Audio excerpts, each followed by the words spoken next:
Hey gang, Larry Vickers here, and welcome to the Larry Vickers podcast, brought to you by Firearms Trainers Association.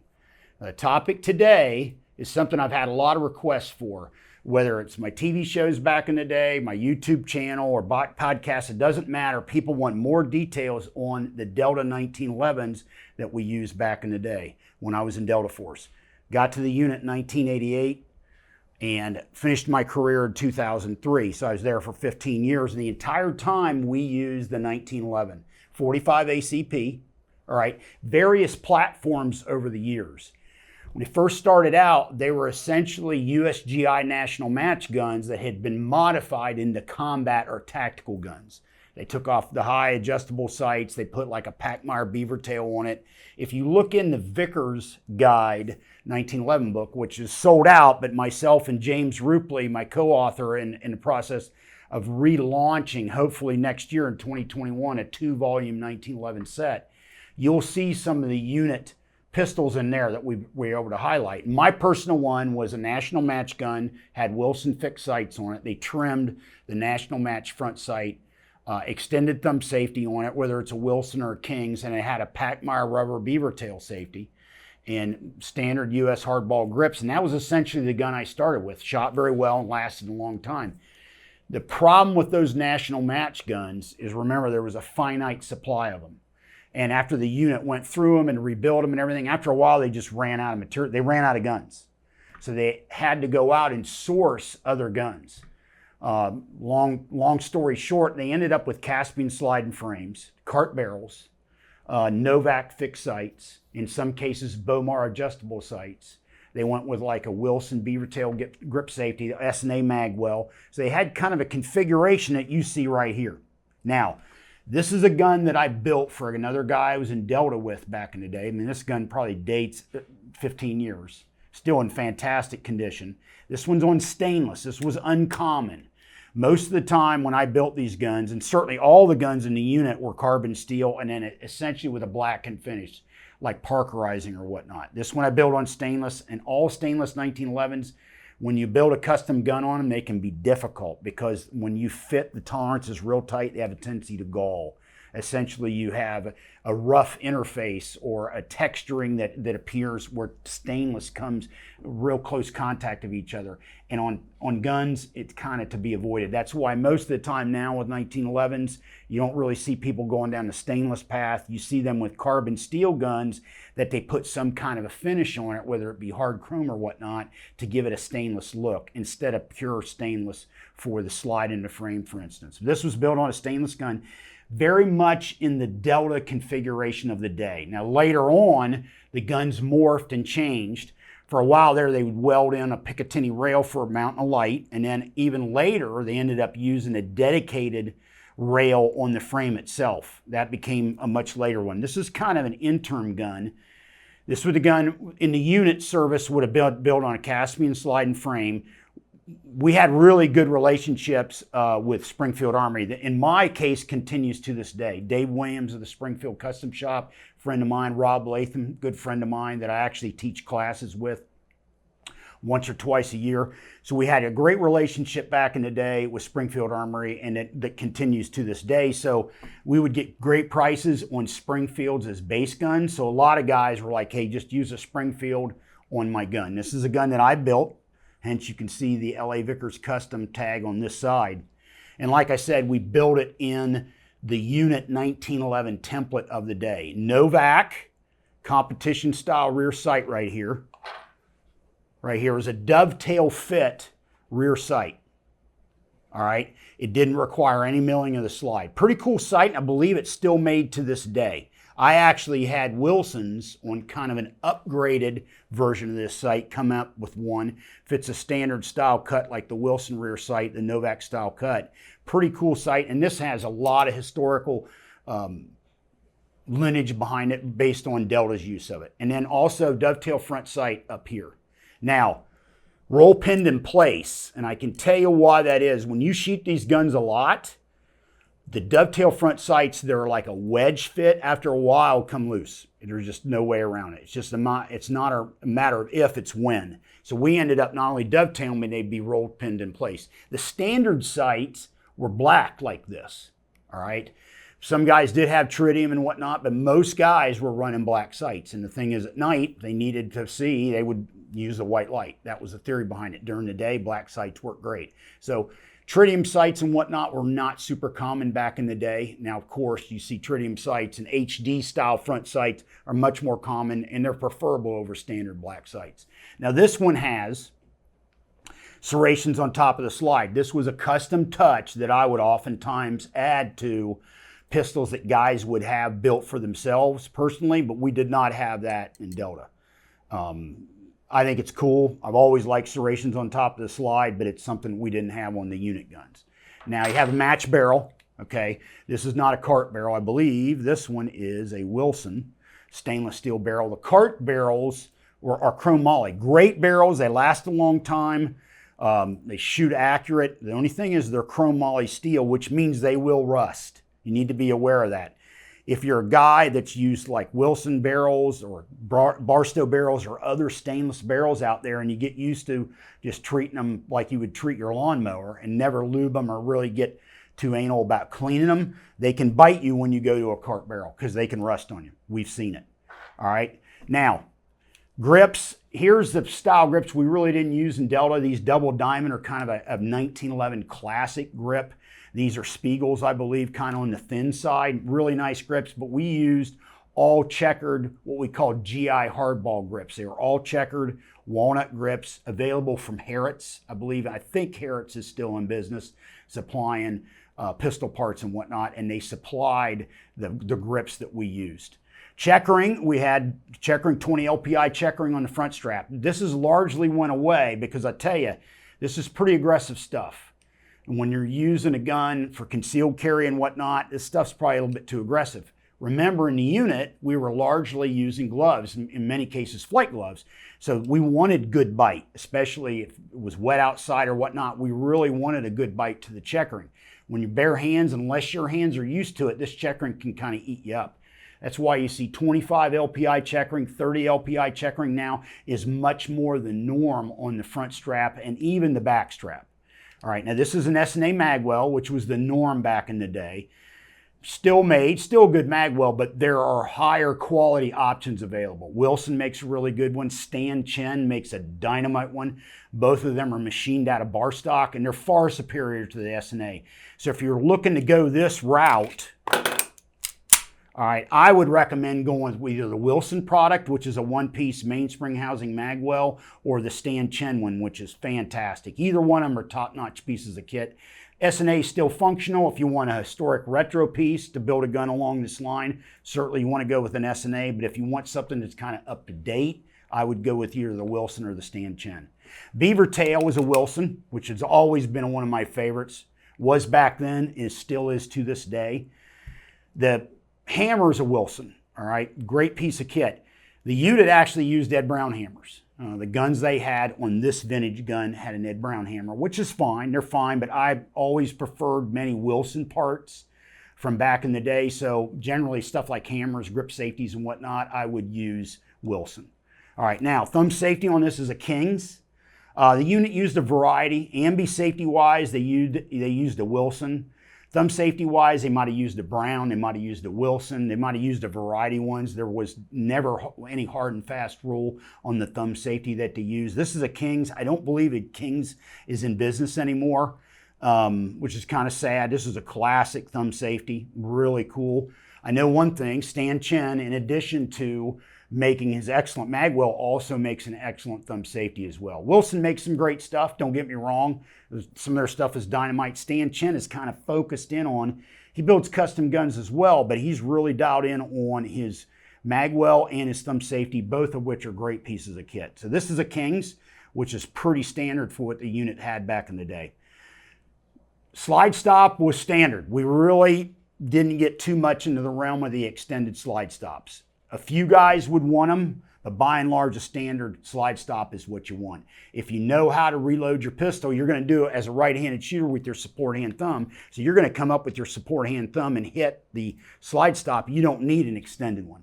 In many cases, the extended ones just kind of have a tendency to get in the way, and they've largely faded now. I don't even remember the last time I saw a 1911 with an extended slide stop. I don't even remember the last time I saw it. They're really not needed, whether you're a right or left-handed shooter. It's easy to train to use a standard slide stop. Great piece of kit. Location, in my opinion, is still the gold standard for slide stops to this day. You rarely see it. Most pistols, the slide stop is much farther back. The slide stop is much farther back because the theory is we want to allow the shooter to drop it with their strong hand thumb, a right-handed shooter. That's not, in my opinion, the preference. The preference is to have it a little farther forward and you drop it with your support hand thumb. All right, so magazine release on this is standard length, which was pretty common back in the day. One of the things I always liked to use was the slightly extended tactical ones. Slightly extended, checkering, kind of what you see standard on Wilson 1911s now for many years. The one thing about the slightly extended tactical ones is they can trap the mag. And what that means is if you push super aggressive on the slightly extended tactical ones, which this one is not, this is standard length, you can actually overpress the mag release and it catches the mag and doesn't allow it to drop free. All right, that can be a problem. So what you want to do, places like Wilson do this routinely, you want to go in and relieve the mag catch. So no matter how hard you press it or how far you press it, you're not going to drop the mag. That's something you always want to check on your 1911 because the slightly extended so-called tactical mag catch is almost universal now. Rarely do you see the standard USGI length one like this. Okay, long Videcki trigger with 3 holes, real typical to what you saw in Delta pistols back in the day. Some guys used shorter triggers because of their hand size. Most guys ran a longer trigger with 3 holes. Videcki, great piece of kit, still is to this day. Wilson's makes their version of it. I think also Grider Precision out in California essentially makes what was the Videcki trigger from back in the day. I believe they even got the tooling from Videcki. So you can get that from Grider Precision. And I believe Brownell sells them, as a matter of fact. All right, so we talked about Magwell. We talked about grips, grip safety, thumb safety, hammer. We talked about the sights. Now, notice the grip screws. They're slotted, okay? They're not hex head. They're not Torx or any of that stuff. Here's the theory behind that. You want to be able to take a Leatherman tool or any kind of multi-tool you have and tighten them down. The problem is with the hex head or the Torx or whatnot, you need to have a specialized tool in order to torque the grip screws down. And one thing about a 1911, it still remains to this day, they're infamous for the grips coming loose. Just the way it's always been with these. It's one of the advantages to wood grips versus the micarta and the G10 that you see today is the wood will actually compress. So when you tighten it down with the grip screw, it will compress, which puts a little bit of tension on the grip screw, less likely to come loose. They still come loose, don't get me wrong. But when you see the new ones today, your micarta, your G10, they come loose almost immediately. One of the ways around that is you put a small O-ring on it. I believe it's a number 80 size O-ring, and you'll see Wilson do that when you buy their guns. They'll put an O-ring around it, and that swells and helps keep the grip screws from coming loose. So keep that in mind, depending on the grips you're using. Like I said, Wilson barrel, notice standard length setup, barrel bushing setup, right? We don't have here, we don't have any kind of a bull barrel or anything like that going on. It's standard barrel bushing setup, which in my opinion, it remains the preferred setup in a 5-inch 1911. Also notice no full-length guide rod. All right, so if you notice, it has a standard recoil spring setup. I'm not a fan of the full-length guide rod in the 1911, unless you're one of those guys that wants to be able to take your upper receiver, your slide assembly off as a complete unit and maybe swap it with a different one for whatever reason. Then it makes sense to have a full-length guide rod because the recoil spring and the upper basically remain intact. The slide and the barrel and everything remains intact. You don't have the recoil spring coming loose. That's not really very relevant for what you see in the United States. And one of the things about a full-length guide rod is it prevents you to be able to chamber around one-handed. And what I mean by that is if you look at the 1911 and you push the slide back on a 5-inch government model now, this doesn't apply to the Commander or the smaller guns. When I'm talking about a 5-inch government model, if you look and you push it up against something hard like a wall or a barricade or say the edge of this table or whatnot, you can do it one-handed and chamber around because the slide comes back to the end of the frame, and that's just enough distance to pick up a round in the magazine and chamber it. If you have a full-length guide rod like that, that eliminates your possibility to do that, to chamber around one-handed by pushing on the bottom of the slide and coming all the way to the rear. So that's one of the reasons. You want it also, it complicates disassembly in the field. So let's say you drop the gun in sand or whatnot, or salt water, and I want to be able to clean it out. You can easily field strip this gun, provided the barrel bushing's not too tight, which some Accurized 1911s they are. You make sure the barrel bushing's snug, but you don't want it too tight where you can't field strip the gun. All right. So that's one of the reasons why you don't want a full length guide rod, as well as the inability to chamber around one-handed. Okay. Slide to frame fit. We did tighten the slide to frames on them. And on the national match guns, remember they had a national match slide, which was somewhat oversized and more or less an undersized USGI frame. So they would do a slide to frame fit. The Caspians came where the slide and the frame were oversized, so they were precisely fit together. Now you go, well, why would you want to do that on a 1911 when you want it loose so it rattles and you can hear it? Well, here's the thing. We wanted the guns to be able to be pretty precise. They had a refined trigger, they had refined sights, they had a match barrel. The slide to frame fit is all part of that. Now, my buddy John Miller always used to talk about the primary dimension that's fit on a 1911 with a slide to frame fit is between these two ears right up here. It's up here in your head.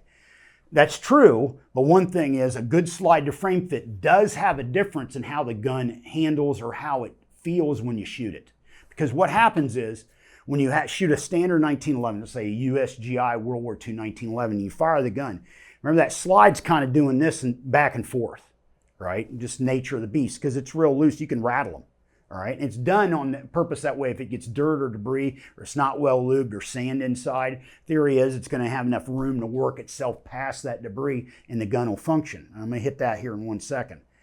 With an Accurized gun, like Bill Wilson said back in the day, it's not fit tight, it's fit right. On a gun that is fit right, now that slide movement to the rear is much more linear. And you can feel it when you're shooting the gun. When you shoot the gun definitely tracks different when you have a precisely fitted barrel, but also a precisely fitted slide to the frame versus a USGI one where it kind of rattles back and forth. Now, we did a test when our guys first went into Afghanistan back in the day. We did a test where we looked at, hey, let's subject some of these guns, let's subject some of these 1911s and other 45 ACP pistols to various debris, right? Fine sand, because we had a lot of rotor wash and the sand was really fine. The guys would talk about it being almost like talcum powder and that sand would get everywhere. So let's see what we can do. We found out more than anything, a good holster seals it up. Just like you saw the Saving Private Ryan where the guys rolled into the beach and they had their pistols and their long guns in plastic bags. That's called a clue. All right. A good holster, a flap holster that covers the gun is more important than anything you're going to do here. If you have an open top assault style holster of any kind, it's going to allow a ton of debris in there, a ton of rotor wash, and it's going to work against you. All right. Now, we tested a USGI 1911A1, a fitted 1911 like this gun, a HK USP, and a Glock 21. Everybody kind of assumed the Glock 21 would do the best. Problem is the Glock 21, the issue with it was, and this is something Glock has to this day, is there's a channel in the backstrap that goes right up to the trigger mechanism. And what happened is, when we did the test, debris got in that and locked the trigger up. So we didn't have a grip plug at that time. My guess is if we'd have taken and fitted a grip plug, it would have changed the results dramatically. At that time, we basically took a stock Glock 21, no grip plug, no nothing, and tried it, and it did not fare very well. All right, now, next thing up, 1911, you go, well, that USGI one worked the best. No, it really didn't. One thing that worked in the USGI's favor is it didn't have a lowered ejection port. It had a standard length ejection port. When you have this lowered ejection port, it kind of acts as a chute or a ramp for debris to get down underneath the barrel. That was one thing that worked against the Accurized 1911, or one that was fit right, not tight, as Bill Wilson would say. That's one thing that worked against it. The thing that worked very much for the Accurized 1911 and really trumped the loose USGI one is the recoil spring. This has an 18-pound recoil spring in it, much stiffer, much stronger. And when the gun was closing, it allowed it to close with a lot more authority and get past the debris and sand that was in the gun. USGI one had a 16-pound recoil spring, and that made a big difference. All right, so actually, believe it or not, the gun that did number 3, the gun that was worst on the test, the Glock 21, standard Glock 21, because of the channel up the grip strap. I'll be the first one to say, if we'd have put a grip plug in it, I'm confident it would have changed the outcome of the test. Next one up was the standard USGI gun. That one did the worst, working its way up the food chain. Next one after that was, believe it or not, the Accurized 1911 did the best. Now, lowered ejection port worked against it for sure, but that extra heavy recoil spring, the 18-pound recoil spring, helped it, and it did the best. The gun it did by far the best was the HK USP. You go, well, how can that be? Well, one thing is HK does a good job at building their guns to their real sealed, right? So when the gun's completely in battery, it's real sealed. Also, when you look inside the HKs, any area where debris can get and accumulate and keep the gun from not functioning, they take that into account. So there's little channels inside the gun, so debris can essentially accumulate and keep the gun running. So the HK USP did the best. Now, another thing on that test, like I said, remember, holster trumps all of it. If you take any one of these guns and put it in a good holster that will work in the field, like with rotor wash and whatnot, it trumps everything you do in terms of the gun itself. So closing that holster up was the number 1 thing. Number 2 thing is lubing the gun. We did the test with the guns dry, and we did the exact same test with all the guns lubed.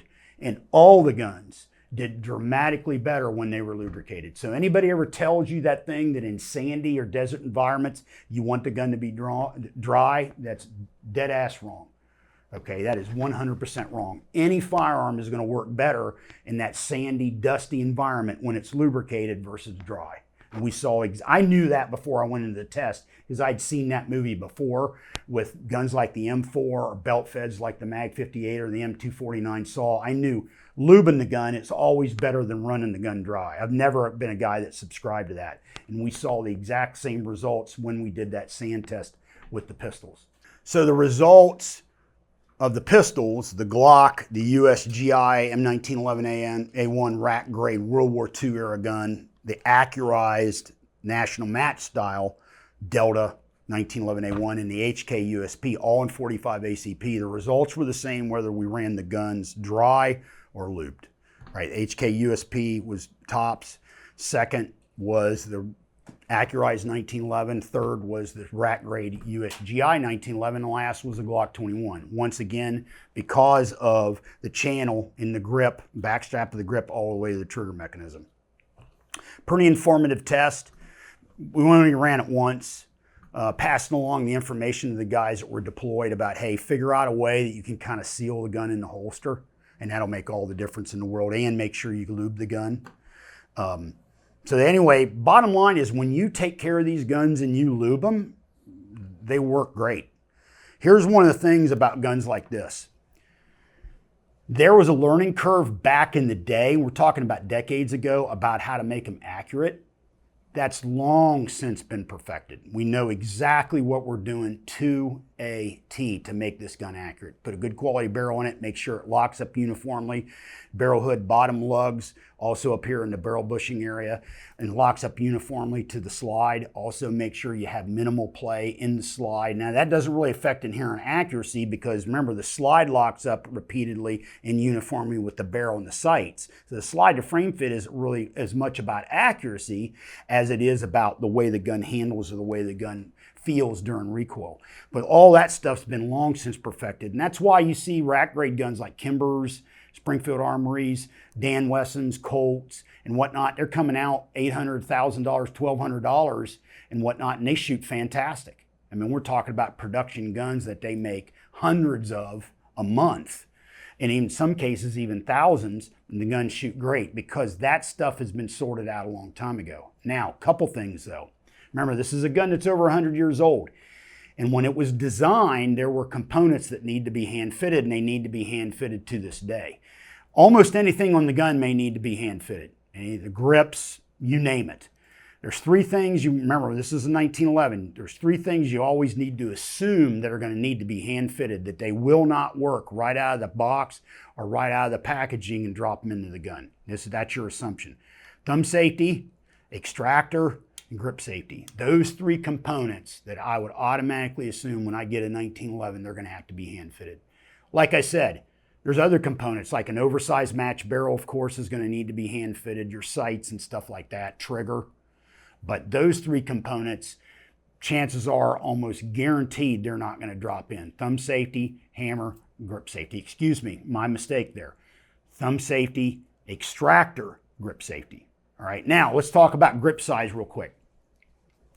This is in the standard M1911 configuration in terms of longer trigger, right here, longer trigger, and flat mainspring housing.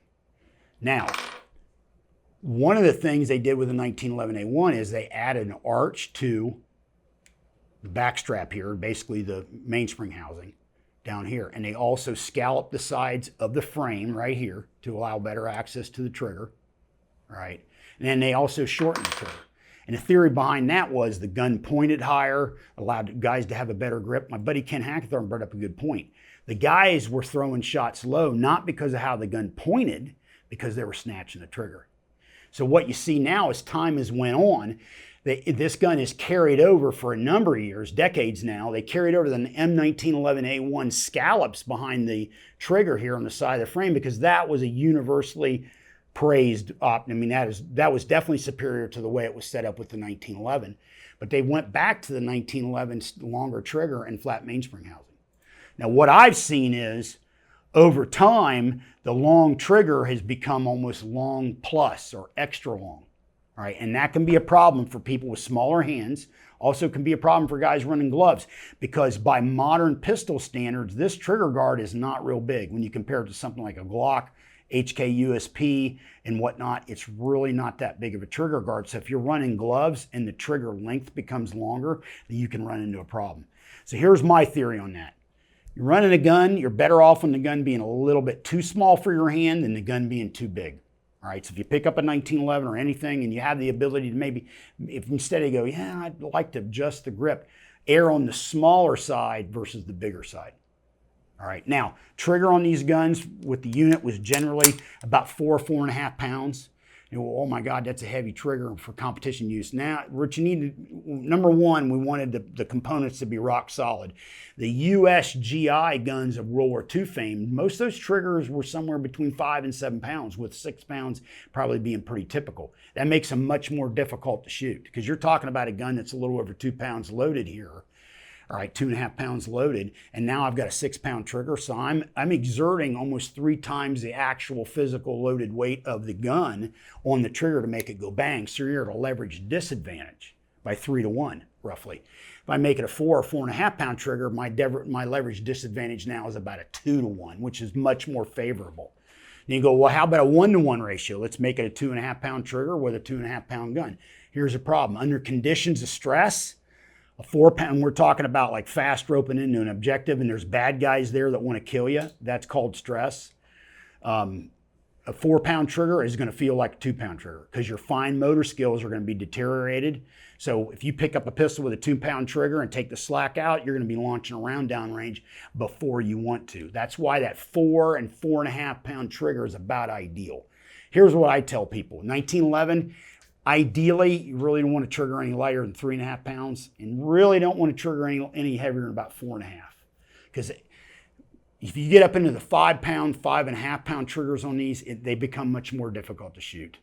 For functional reliability purposes, also conditions of stress, you don't want to get much lighter than 3.5 pounds. So you want to be about 3.5 to 4.5 is that ideal window on these triggers. And most of the Delta triggers were in that 4 to 4.5 pound range. All right. Overall, the gun's very functionally reliable. We use Wilson mags as well as Chip McCormick mags. One of the things you need to know about these guns, they can be very ammo sensitive. And you go, why is that? How can that be? I'll tell you why. By modern standards, the round has to climb up more before it goes in the chamber. If you look at like HKs and SIGs and Berettas and various Glocks and whatnot, the round has a much straighter shot into the chamber. All right, and that makes a big difference with the ammo you're shooting. You can take ammo that will choke and puke in a 1911 and put it in something like an HK or a Glock and it'll run like a champ because it has that straighter shot into the chamber, whereas with a 1911, it has to climb more.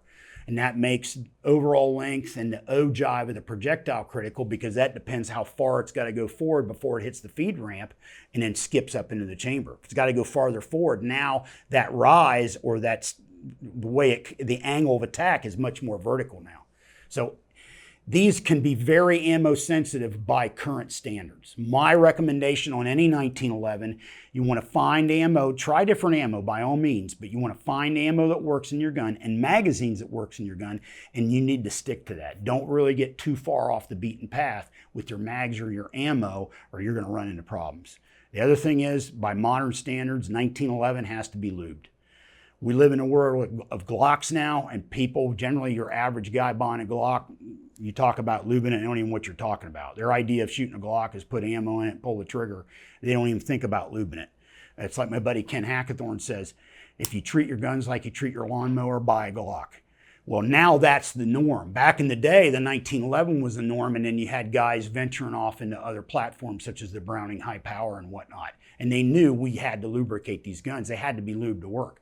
Now we're coming from a realm where the Glock, most popular handgun in history, is a gun that really hardly needs any lubricant at all, bare minimum, and the gun will run great.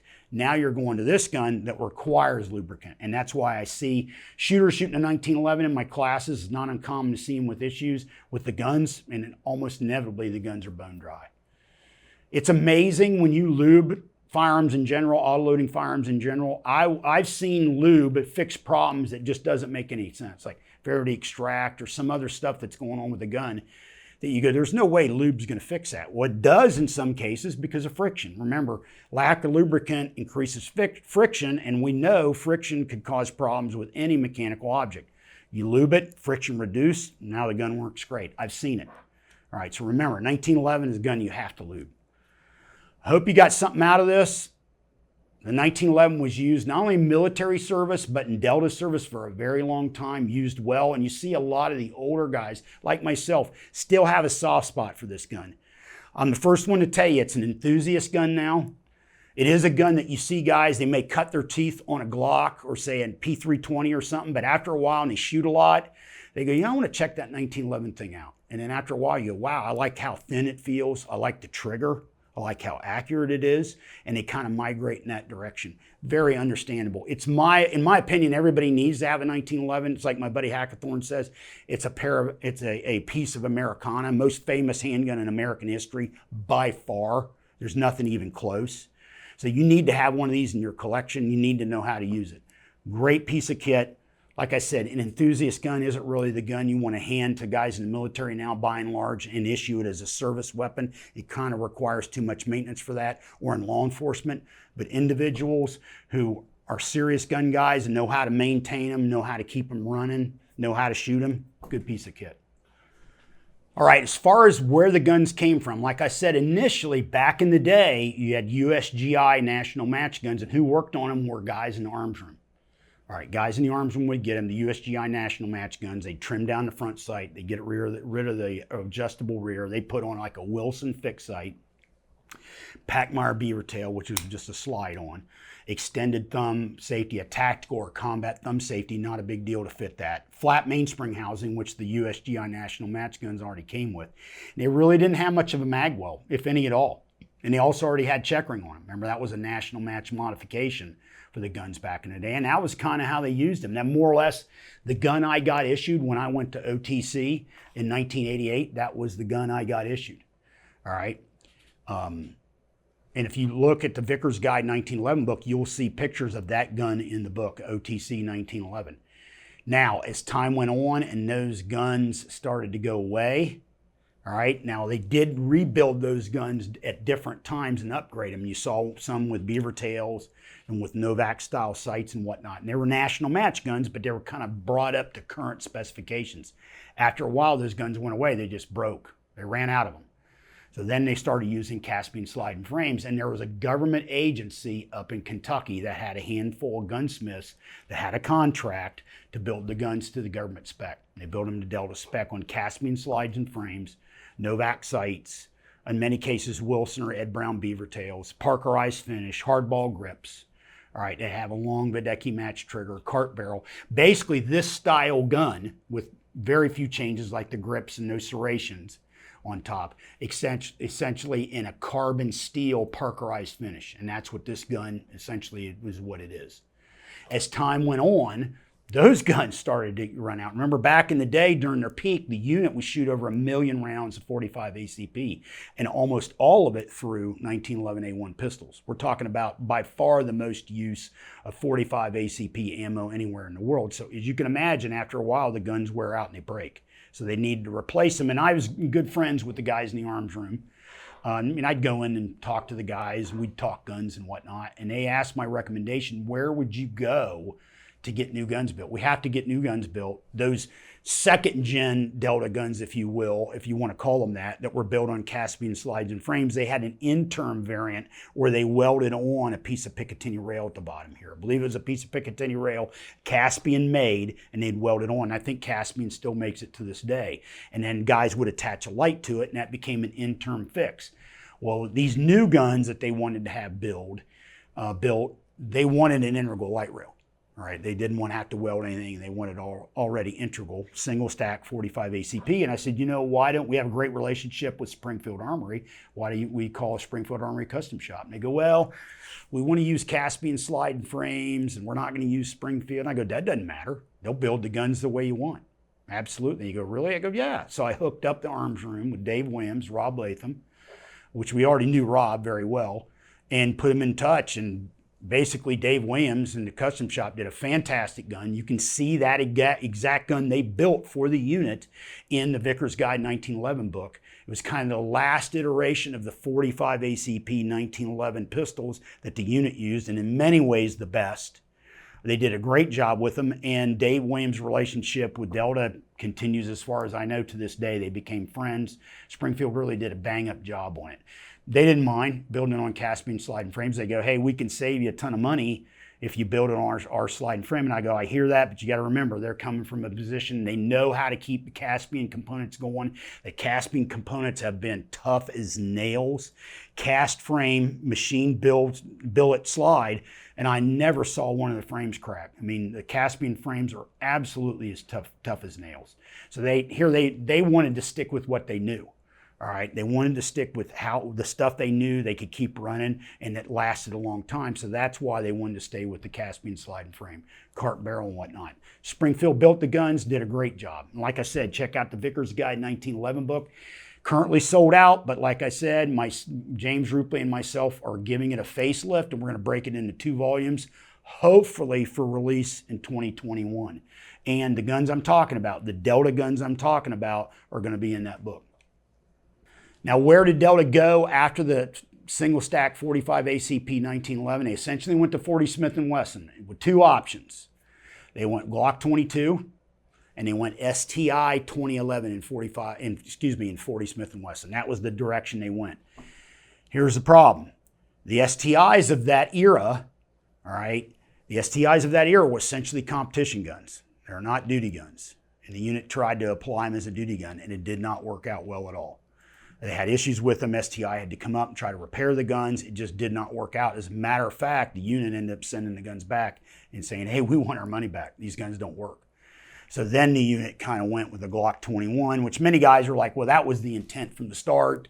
They kind of did the 2011 as an appeasement to the 1911 guys in the unit, which were always the best shooters. The best shooters in the unit always liked the 1911 because it's a shooter's gun. The trigger to this day is the gold standard for auto-loading pistols, to this day.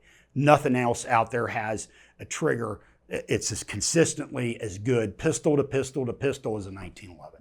Unless you tune a gun and it's a one-off, you're not going to have a trigger that's going to compare it to a 1911. So the best shooters in the unit were 1911 guys, and to kind of appease them, that's where the 2011 came in.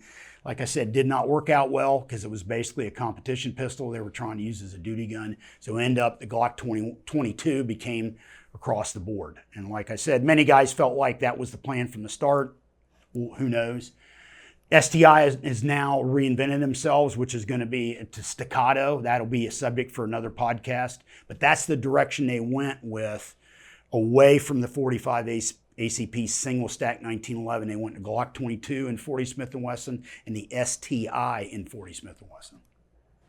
Hey gang, I hope you enjoyed this overview of the Delta 1911. I built many of them back in the day for guys in the unit. There were rumors going around that I worked in the arms room and whatnot, and I never did. I was never in the arms room. I was good friends with the guys in the arms room, talked with them frequently. I enjoyed hanging out and talking guns with the guys, but I built them on my own as a side hobby before I was married. Single guys know what I'm talking about. Married guys know what I'm talking about. And I would build them for guys in the unit, not only for myself, but other guys in the unit, as well as friends of mine. And the Delta unit template was very common. Built them on Colts, some on Caspian sliding frames, but I built a lot of them on Springfields, more than any other brand by far. Because Springfield back then and to this day built a great gun for the money. They really do. So hope you enjoyed the history of the Delta 1911. This is a good example, one that was built in the spirit of the Delta 1911. Interestingly, as far as I know, the only one I ever built in 45 ACP in stainless. All right. Have a good one. We'll see you next time right back here. LEV out.